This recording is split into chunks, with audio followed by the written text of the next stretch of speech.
Hi, everybody. My name is Matt, and I hope that you are enjoying our Kingdom series so far, called What on Earth is God Doing, or What is God Doing on Earth?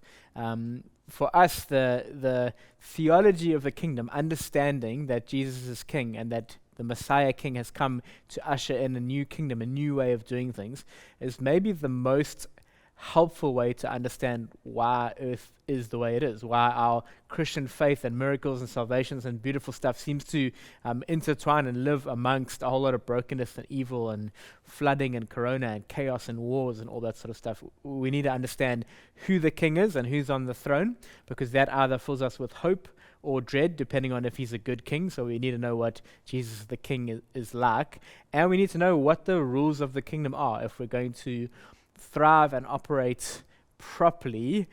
We need to know what the kingdom's all about and what Jesus has actually promised us in order to build the right kind of life and build our lives on kingdom foundations.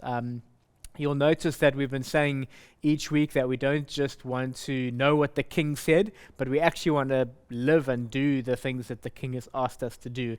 And so every week we've got kind of a kingdom challenge that we're sending out. And this week's kingdom challenge is to have a no grumbling week. Imagine going through an entire week without complaining, without grumbling, without muttering, without having these spiraled thoughts that kind of moan internally and words around the braai on the way to school in the car that end up moaning. And what if we didn't just try and audit that stuff for the sake of it, but what if we actually believe that a part of the inheritance of the kingdom from King Jesus is that we are actually designed to be spirit-filled problem solvers? A part of the picture we see in the story of Daniel that we're going to look at now is that the Holy Spirit living inside Daniel actually seems to promote dream interpretation, riddle explanations, and problem solving, and that same Holy Spirit is available to us. And I just want to say for a second why this is so important before we start the discussion and ask a question. All of us have something called a mental and an emotional load that we carry with us, and it's not just things that have happened that we need to think about, but it's the weight that those things occupy when it comes to working a career, having friendships, relationships, family, running a household or being a part of running a household, and a whole lot of other things that we do require a mental and emotional load. And I think you can draw a very strong connection between our ability to hear the Holy Spirit when it comes to problem solving and being creative for the kingdom, and how well we do with our internal and external narrative. If we train ourselves over and over again to see problems and name problems really well and talk about them and zoom in on them and moan to other people, we're filling our mental and emotional load with problem seers and not problem solvers. And so I want to ask the question now, and maybe you can go around the group and just bounce with one another.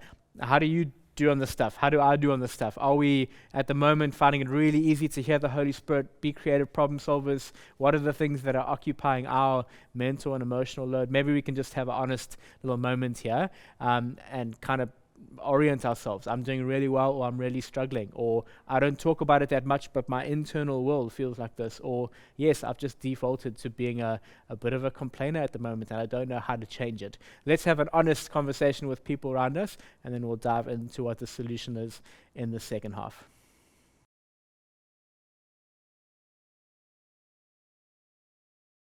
Welcome back. I hope that your honest moment didn't lead to too much of a, oh, what am I doing in this life group?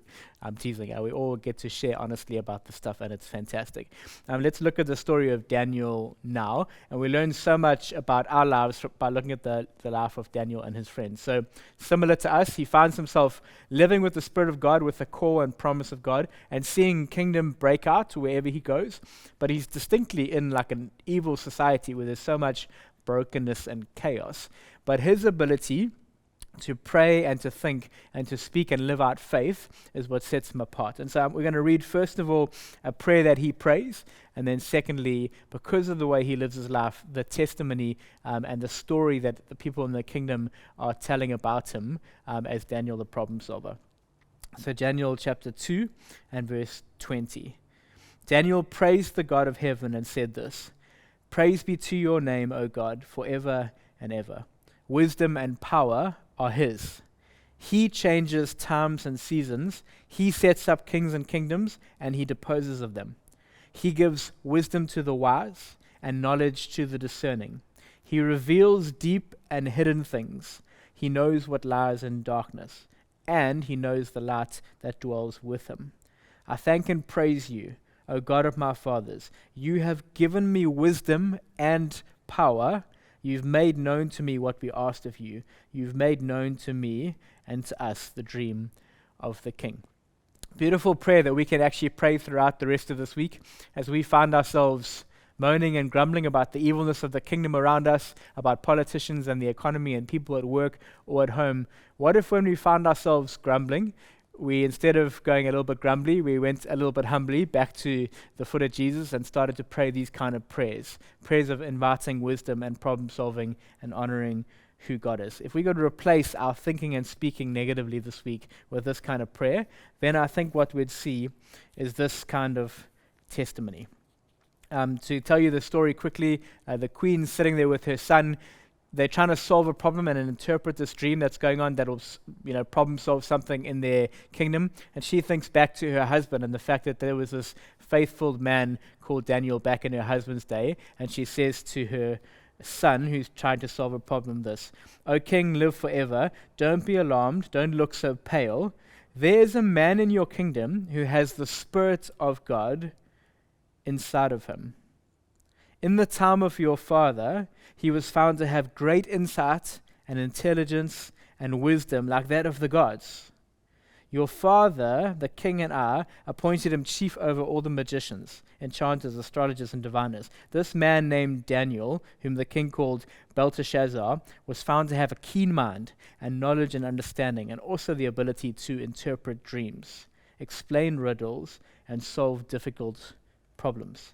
Call for Daniel, and he will tell you what the writing and what the dream means." What a beautiful testimony of a faithful God follower living in the middle of exile and taking these opportunities that came his way corporately to be invited in front of two kings in his lifetime because of the faithfulness that he had and because of that prayer that he'd relentlessly been praying his whole life. God of wisdom, who answers dreams and solve problems, would you help me to see how we can solve problems and not just name them?